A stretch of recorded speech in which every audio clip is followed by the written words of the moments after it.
Looking at this village, you might be forgiven for thinking that you were not at a countryside in China. Big houses line up, fancy cars everywhere. There's even a five-star hotel for tourists.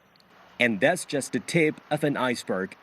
The village owns a listed group with over 100 subsidiaries, earning tens of billions yuan in revenue every year. The group owns companies that cover almost all sectors, from traditional industries like steel and manufacturing to cutting-edge technologies like chip making.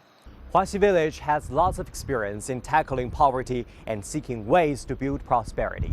But can the growth path of this village become an example for other villages across China? I talked with Mr. Wu Xian, the secretary of the CPC Huaxi Village Committee, who is also the chairman of the Huaxi Group. There is no saying in China, nothing is impossible and it all depends on man. And that man in Huaxi village was our late secretary, Wu Renbao. With his leadership, many talented people joined him to make a change. Huaxi Village and its enterprises thrive on the back of China's fast-expanding industrial sector. And the village massive business giant rose from a small factory, which was founded by a group of villagers in Huaxi. Back then, the villagers could not get a bank loan to fund the factory.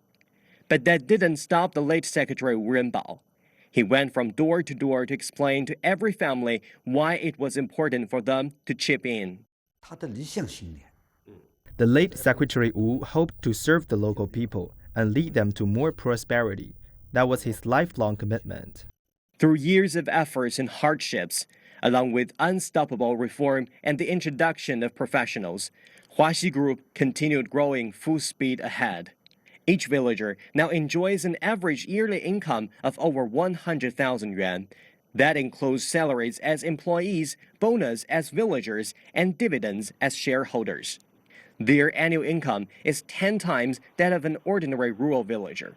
Huaxi Village now earns a reputation of the #1 village in China, and it has become a case study for many Chinese officials and business leaders as they learn how this village grew from almost nothing 55 years ago to the mega rich that it is today.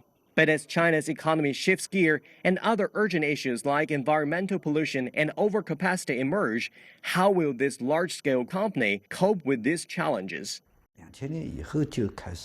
We started to conduct research and market analysis since 2000. We found that risks emerge when traditional industries seek expansion through reinvestment in the Yangtze River Delta region. Labor costs, land costs were rising greatly. A more urgent issue is the worsening environmental pollution. Led by Secretary Wu, Huaxi Group is now seeking new growth engines. Based on our condition, we decide to seek new opportunities in the services sector.